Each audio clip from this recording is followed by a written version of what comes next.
Welcome back, strategic angling fans. This is episode number 36, I believe, of Strategic Angling, presented to you by K&K True Value in Bettendorf, Iowa. I am the host, and unfortunately for you guys, the only one here on this episode today. My name is Brady. Since I don't have Chuck and JJ with me or anybody else, I wanted to take the time to talk about a topic that I like to do and I think would be a good video, and maybe those guys don't do as much of. So about once a year, twice a year, usually in the off season of bass fishing, round up the buddies and we go trout fishing. We've been doing this since college.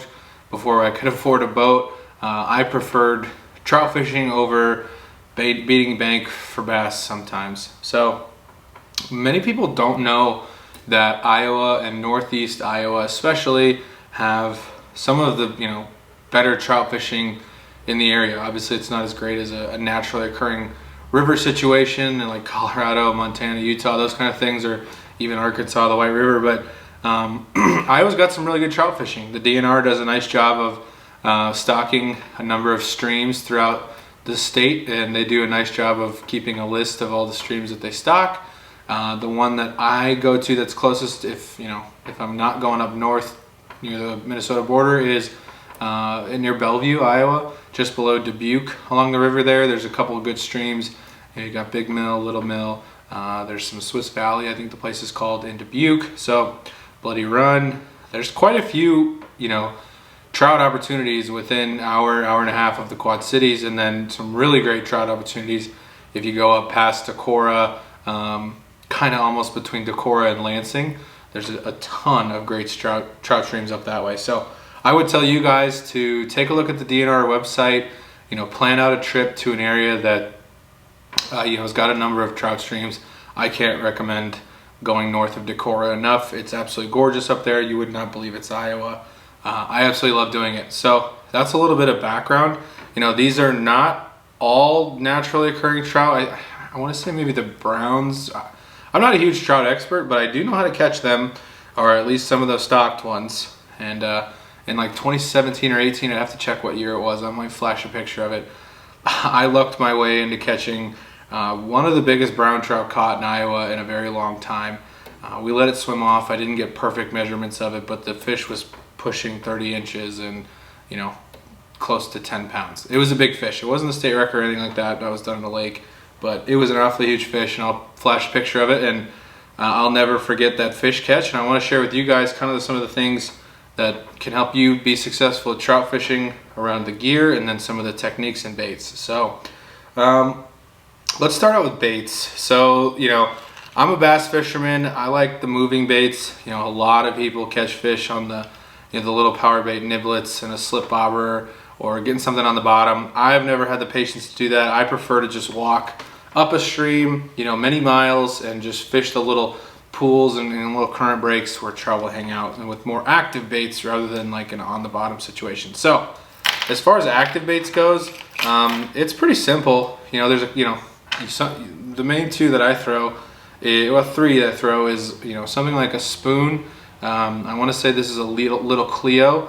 I'm not entirely sure if Matt has these in stock right now down there. I know he has some trout baits, but a little Cleo, if you had to just have one thing, little Cleo, an 1/8 ounce or 1/4 ounce is the move. This catches a lot of fish. It's a great presentation. It flutters through the water. It looks like bait coming above them. Most times these trout are kind of feeding upwards, so you can kind of fish a spoon throughout the water column. So spoon or little Cleo or something of a similar fashion is a staple. I've got gold, silver. It's another one of those play with color thing, hope something works out kind of deal. Another good one is a Castmaster. It doesn't have such a large profile as a Cleo does. It's a little bit of a slimmer presentation. You can get a little heavier weight in these, and it's not quite as bulky. But if it's really windy or it's a deep pool, maybe I'll go to something that's a bit heavier like a Castmaster. But again, this is just getting twitched through the water or retrieved through the water, and creating a stir and creating a flash. So spoon, Cleos, Castmasters, those are good all-around options that catch fish. The other one that you can use, and I don't use a ton of them, is like an inline spinner situation. I think I've only got one in my tackle box. So it kind of combines, you know, it's like, I don't know if you're familiar with like a MEPS. It's just an inline spinner. So it's a moving bait. I don't even know if I hardly have any. I truly just stick to the Cleos and the little cat crankbaits, but here's one in my little trout tackle box here, just a inline spinner. Great way to catch them as well. I need to probably get some more of those. And then the way that I prefer to catch trout and the way that I've caught the biggest trout over the years is a really small crankbait situation. So Rapala makes a darn good one. I haven't strayed from the Rapala brand on the crankbait situation. You know, Walmart has these, Matt has these. These are just tiny little crankbaits. I can probably look up and find the model number. This one's a floating, this one's a sinking. You know, these are like 2-inch, 1.5-inch size crankbaits, and you can kind of fish them like a jerk bait. You can fish them like a crankbait. Some of them sink, some of them float. You know, it's good to grab a couple of them, but these imitate other little baby trout or other little bait fish they eat, and the bigger trout typically will eat these rather than a spinner, you know, or a spoon, in my opinion. I caught that absolutely giant one on one of these. That was probably the coolest fish catch I've ever had. I was on top of a bridge, threw it out, was twitching it back almost like a jerk bait, and I saw this trout come up and miss it once and then got it the second time. And I think I only caught that fish because I was throwing a little bit of a bigger bait with bigger treble hooks. I don't know if I'd have kept it on a small little spoon or if it even would have fallen for that. So for me and friends, you know, we have the most luck on these little tiny Rapalas in rainbow trout color, or just like a brown trout imitation color. So that's a little bit about baits that I use. Again, not a trout expert. These do catch fish, especially those stocked ones, and those crankbaits will catch some of the you know, the bigger trick, harder to fool ones, because those are older, smart fish. Let's talk a little bit about gear. So what do you actually need? That's maybe up for debate. I've got here a 6'2" Dobyns Sierra Series trout and panfish rod. It might be a hair long for trout fishing. I just have one rod for crappie and trout, so I went with this one this year. I had previously been using maybe a 5-foot something model for just trout. And you know, you don't get quite the casting distance with the short little rods, but still good options. So you want something that's more like a medium light, not even medium light. You want something that's like a light action rod. This is a, you know, it's 620, so 0 is really giving. It's perfect for crappie. It's perfect for these trout. I have a crappie jig tied on right now, but this weekend it's going to get trout. I've got a really small Pflueger reel on it. I've had it for forever. I don't even know what kind it is. It's not a very good reel, but it might even be smaller than 1,000 size, or it is 1,000 size. You want a small little reel because you're casting really light line, and you know, if you got a big clunky 2,000 size or 2,500 or even 3,000, it's just way too big of a reel, because most of the lures you're casting are like an 1/8 ounce or smaller for the moving baits. So it's very challenging to do that with heavy setup. The other thing I do is I use like 4 or 6 pound monofilament line. Never really tried fluoro, I guess, for trout. Mono's nice because it seems like it helps those crankbaits stay up off the bottom just a hair. It has quite a bit of stretch as well, which I don't know if that helps or hurts, but I use mono. I've always used mono. Don't have a whole lot of issue with missing fish. Don't think you would need to go to fluoro, but mono's pretty good. And then, you know, so that's a little bit about rod and reel. Again, this is the Dobyns Sierra Series trout and panfish, so it's made for those smaller fish, and it's a 6'2". This is a 620 model. I don't believe K&K has any, but he can definitely order it if you're interested in something like this for your panfish or trout situations. So and then so that's like the basic needs, right? You need a rod that can cast these little lures and is not too powerful. So that's the bare minimum. And then let's of course get into what can you have that would help you be more successful that isn't necessarily a necessity. First one probably would be a decent set of waders. Now these are heavy duty, chest high, you know, neoprene, warm waders. We go when the bass fishing is done So one of the crazy things about trout streams is they don't freeze up that way. They're spring fed, so they stay like 45, 50 degrees no matter what time of year it is. So the water, real cold. But we go up there and fish January, December. I mean, when it's ice out, not a big ice fishing guy yet, so I like to go fish for trout instead. So a good set of waders. You can go, it seems like they make either warm ones or like lighter weight ones, you know, depending on how often you're gonna go do it. If I did this all the time, I probably would get the lighter ones because I typically actually don't wear them if we ever go in the summer, but this year we didn't go in the summer because I have a boat. But if I was an all-around one, I'd maybe go lighter medium because these heavy ones are hot if it's not cold out. But again, we do it in the winter, so I got the heavy ones. And then fishing vest, you know, if you are wading, having a fishing vest where you have easy access to your pliers, your little tackle bait box here, I don't know if you see how small this thing is, you know, sticking all your stuff into your pockets and being hands-free because there's not exactly pockets in most waders.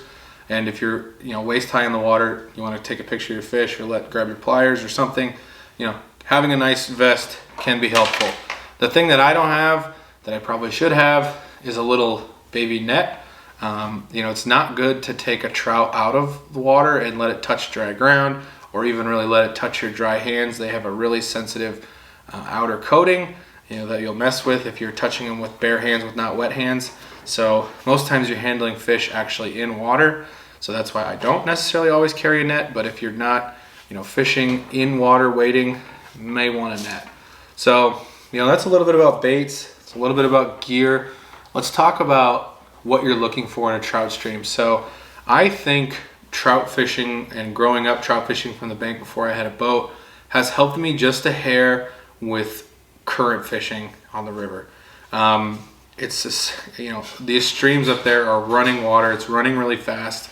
And typically these trout are positioning themselves in deeper holes where current hits the bank a certain way and it's carved out a deeper hole. You know, you really are looking at current a lot. It's 100% spot based.